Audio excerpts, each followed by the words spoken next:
everybody, Dark Skeleton here, and I just got back from going out tonight, so I am here to do a first impressions video on Karazhan cards from the new Hearthstone adventure.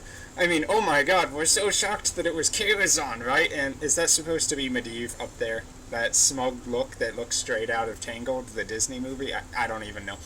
So, I did briefly glance at some of the cards, but let's go ahead and take a look at all of these. How many do we have so far? It looks like about 7 that we can take a look at, and we'll just go through those today. Of course, on my channel, as usual, I'll come back and talk about the rest of the cards as they are released. So, Ivory Knight, 6 mana, 4/4 Battle Cry, discover a spell, restore health to your hero equal to its cost for paladins. So that's interesting in several ways. One, the greedier of a spell that you choose to discover, the more you get rewarded in health for that. So if you, say, grab a 10 mana spell like Anything Can Happen, you just keeled for 10 off of a 4/4 6 mana minion, which, considering you're also getting a card off of that, is pretty crazy when it comes to value. I was kind of thinking, like, what if they gave some kind of crazy, unique niche or control cards to Paladin? I think this really fits that kind of thing. Like, discover Anything Can Happen. That in alone sounds pretty nuts. Obviously, you can try to play it in other kinds of Paladin decks. I mean, just discover a spell is pretty solid. I mean, you're thinking cards like 5 mana, 6/3 for the mages, the Ethereal Conjurer, which just discovers a spell, doesn't give you a heal benefit. So really, you're basically putting Ethereal Conjurer into Paladin, which in a late game value deck is an insane card. But then, for 1 extra mana, you're throwing a heal on top of it, which can be anywhere between, well, I don't think there's a 0 mana Paladin spell, but theoretically 0 to 10 HP. Pretty solid. Like, having an Ivory Knight in your deck could mean you don't need to play 2 copies of Forbidden Healing, for instance. Maybe a good idea. In terms of aggro paladin, obviously you would never play it, but I like playing control decks, so I like Ivory Knight a lot. And it's actually pretty awesome that they managed to bring in the chess boss battle from Karazhan into Hearthstone. I thought they would just skip over that entirely, but nope, they actually put a chessboard piece card into Hearthstone. So very nice, I like that card for paladins. Next up, 2 mana, 1/1, Kindly Grandmother. Death Rattle summon a 3/2 Big Bad Wolf. Actually kind of in what I was predicting earlier, that they would try to push Death Rattle synergy in Hunter a little bit. A 2 mana, 1/1 that's also a 3/2 is not bad. I mean, that's technically 4/3 stats for 2 mana. Kind of feels in the realms of something like a Haunted Creeper, which was a really solid Hunter minion.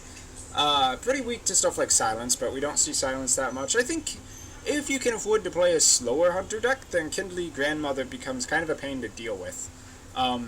It's a lot in the same vein as the 3/2 Druid Raptor. I think it's called Molted Raptor or something like that, which is kind of hard to get rid of, and that does mean something for a weak minion.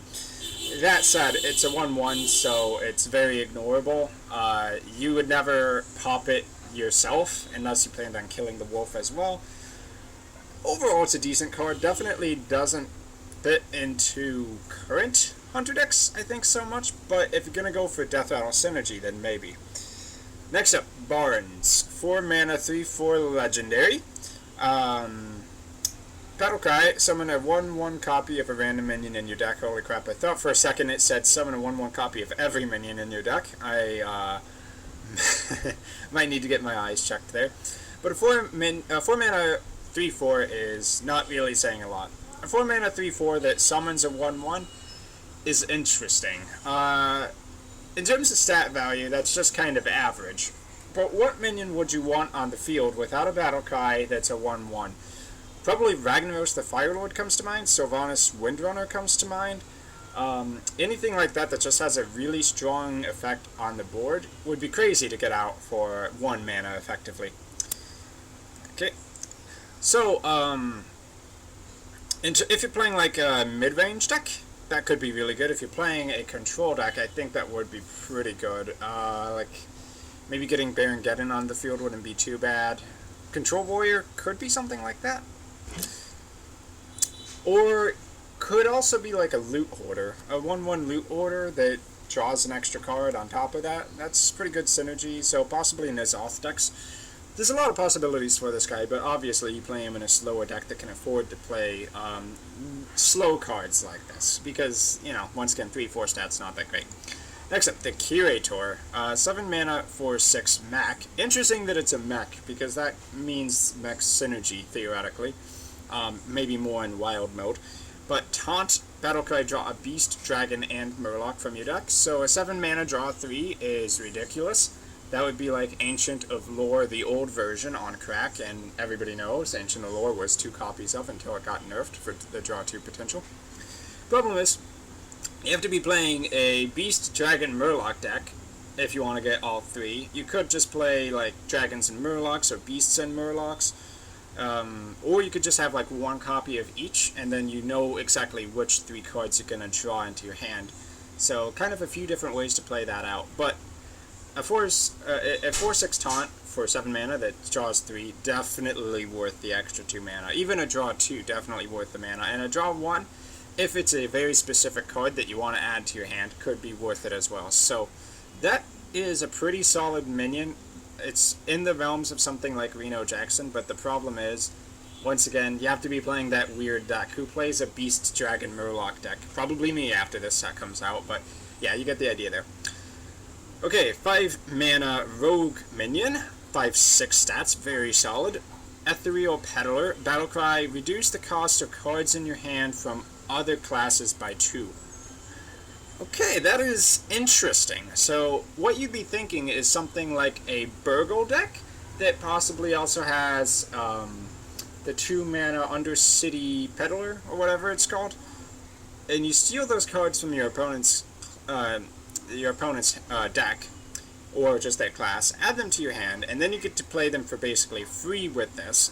Remember, 5/6 stats, already really good, so even if that hits 1 card in your hand, which might mean you just play Undercity Peddler, that would become a crazily good minion. So this does make Burgle decks a lot better, definitely. Question is, can you slow down enough as a rogue to afford to play Burgle or those sorts of things in your hand? In itself, the idea of building a deck around this card is plausible.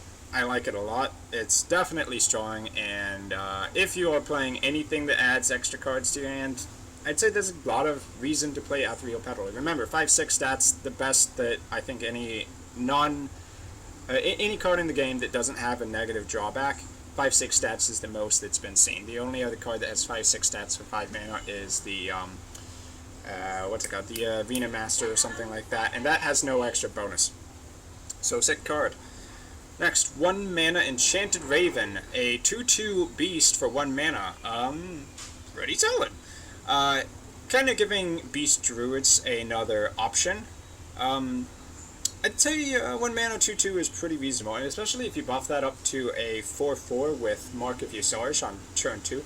I think one problem in Beast Druid actually has been, yeah, okay, you can play beasts, but what are you going to put as the 1 mana beast? Are you going to put a 1/1 charging boar, the Stone Tusk Boar? I don't think so. So this does fill that slot, and it does so pretty well. 2/2 stats is pretty decent. Only card that has better stats than that for 1 mana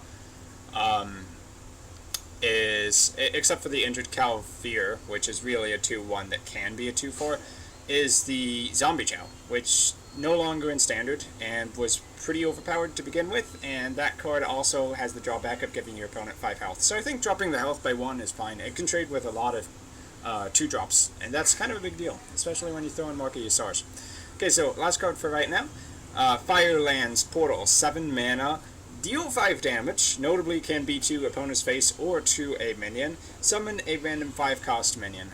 So it's kind of like combining a Fireball and a random 5-drop in one, and I think a random 5-drop is about 4 mana worth, and it's a slightly weaker Fireball, so it's like 3.5 mana, so you're like paying 7 mana to effectively kind of get 7 mana of stuff. Yeah, it can be better than that, but usually it's not going to be, because you want to play the Firelands Portal, but maybe there's not a target that can specifically take 5 damage, or, you know, something like that. You don't have the perfect scenario that often. So really, it's a card that gets you 2-for-1 value. In terms of value, yes, it does get you a lot of value, but how slow can you really play a mage? How slow do you want to play a mage? Because Tempo Mage is already so strong, right? So, are you going to slow down enough to play a 7 mana spell? It's kind of skeptical, but you could, of course, use Firelands Portal instead of having, like, Kabbalah's Tome in your deck, where you can get a lot of value and still kind of maintain tempo. It's not exactly an anti-tempo card. It does get you a lot of value, but it does develop the board as well, and destroy your opponent's boards, so it can be pretty good. I think it's going to be solid. Might be played in Freeze Mage or something like that. Maybe. Or some other kind of new mage that we'll see coming out, who knows. But yeah, in and of itself, just looking at it at face value, it's a pretty solid card. It's getting you basically 2-for-1 value of 2 pretty solid effects. So, great. So that's going to be the cards for today. I've been Dark Skeleton. Thank you for watching. I hope you enjoyed taking a look at this card review, and if you want to see the rest of the cards reviewed by me, go ahead and subscribe to the channel, and I'll be with them as they come out. So, thanks guys, and until my next video, I'll see you then.